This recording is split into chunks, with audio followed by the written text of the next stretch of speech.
श्री गुरुदेव दत्त. नमस्कार. एप्रिल 2025 या महिन्याचं मासिक राशी भविष्य आपण जाणून घेणार आहोत.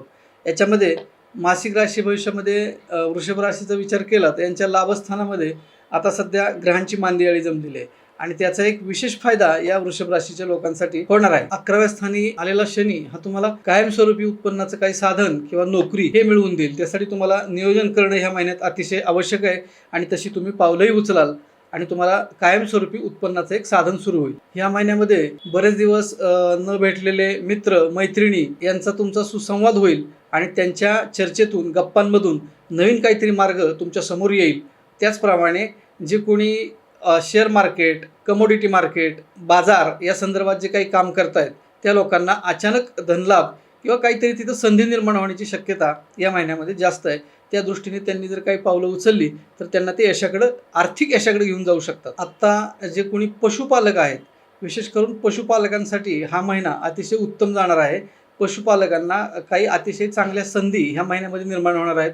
त्याच्यामध्ये नवीन जनावर येणं किंवा काय त्यांचे प्रॉडक्ट जे आहेत, दूध आहे किंवा इतर जे प्रॉडक्ट आहेत त्यांना वेगळ्याच पद्धतीने मागणी निर्माण होणं, मार्केटमध्ये त्याची व्हॅल्यू वाढणं आणि त्या दृष्टिकोनातून पशुपालकांना या महिन्यामध्ये विशेष संधी निर्माण होईल. ज्यांना नवीन वाहनं घ्यायची आहेत त्यांना नवीन वाहन खरेदी करण्याचा योग ह्या महिन्यामध्ये पूर्णपणे आहे. कमिशन एजंट, मार्केटमधले काही एजंट, काही एजन्सी आहेत, अशा लोकांचा बिझनेस ह्या महिन्यामध्ये पूर्णपणे वाढणार आहे. त्या बिझनेसमध्ये तुमचं जे काही बिझनेसमधलं मित्रमंडळींचं वर्तुळ आहे त्या वर्तुळामध्ये तुमचं कौतुक होईल किंवा तुमचं श्रेष्ठत्व त्या ठिकाणी तुम्ही सिद्ध करून द्या. काहींना नवीन कपडे, वस्त्र, अलंकार खरेदी करण्यासाठी अतिशय शुभ असा कालावधी आहे. आपणहून तुम्हाला या संदर्भातली विचारणा होऊ शकते आणि त्या संधीचा तुम्ही पुरेपूर फायदा घ्या. 14 एप्रिलच्या नंतर जो रवी बदल होणार आहे त्या रवी बदलाच्या कालखंडामध्ये तुम्हाला तुमच्या डोळ्यांच्या संदर्भात काळजी घ्यायची आहे, कारण उष्णतेचा त्रास या कालखंडामध्ये वाढणार आहे. डोळ्यासंदर्भात काही तक्रारी असतील तर तुम्हाला लगेच त्याच्यावरती काय असेल तो औषध उपचार करणं गरजेचं ठरणार आहे. त्याचप्रमाणे ज्यांचे कोर्ट कचेरीचे दावे चालू आहेत त्यांनाही या महिन्यामध्ये विशेष काळजी घ्यावी लागेल. तुमचे कोर्ट कचेरीचे दावे या कालखंडामध्ये मिटणं किंवा ते संपुष्टात येणं अशी खूप मोठी संधी या महिन्यात निर्माण होणार आहे. तरी सुद्धा शक्यतो भाऊबंदकीचा कलह किंवा शेजाऱ्या पाजाऱ्यांशी वादविवाद ह्या गोष्टी घडण्याची शक्यता ह्या महिन्यामध्ये जास्त आहे. त्यामुळे शक्यतो जर कोर्ट कचेरीच्या कामामध्ये तुम्हाला तुमच्या जर काही तारखा असतील, कोर्ट कचेरीशी संबंधित काम असेल, ते जर तुम्ही शक्यतो पुढं ढकललं तर ते तुम्हाला अधिक फायदेशीर या महिन्यामध्ये ठरणार आहे. 27 एप्रिल रोजी होणारी अमावस्या तुमच्या द्वितीय स्थानामध्ये म्हणजे धनस्थानामध्ये होणार आहे. त्यामुळं अन्नातून काही फास्ट फूड खाणं किंवा इतर काही खाण्यामुळं अन्नातून अन्नाचा संसर्ग म्हणतो आपण, त्या पद्धतीने काही गोष्टी घडण्याची शक्यता याच्यामध्ये आहे.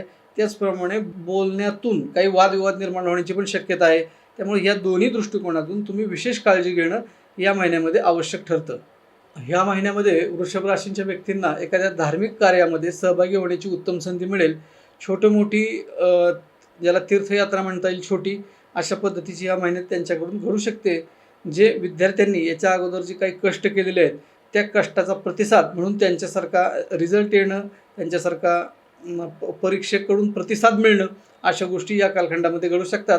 फक्त विशेष करून या ठिकाणी ज्या गरोदर स्त्री आहेत त्यांनी मात्र त्यांच्या प्रकृतीची विशेष काळजी घेणं या ठिकाणी गरजेचं आहे. वृषभ राशीच्या व्यक्तींसाठी जर त्यांनी महालक्ष्मी, महाकाली, महासरस्वती किंवा त्यांची कुलदेवी या देवी स्वरूपाचं जर काही पूजन, चिंतन, दर्शन वगैरे केलं तर त्यांना एक मनशांती किंवा आर्थिक प्राप्ती ह्या गोष्टी या माध्यमातून होऊ शकतात. आता आपण वृषभ राशीसाठी असणाऱ्या काही शुभ तारखा बघणार आहोत. त्याच्यामध्ये 1 एप्रिल, 2 एप्रिल, 24 आणि 25 या तारखा विशेष करून जास्त फलदायी ठरतील. एप्रिल महिन्यामधील जे अशुभ दिवस आपण म्हणतो त्याच्यामध्ये 13, 15, 18 आणि 24 ह्या तारखांना विशेष करून कोणतंही शुभ काम तुम्ही करू नका, त्याच्यामध्ये अडचण निर्माण होईल. त्यामुळे ह्या तारखा शक्यतो टाळलेल्या तुम्हाला योग्य ठरेल.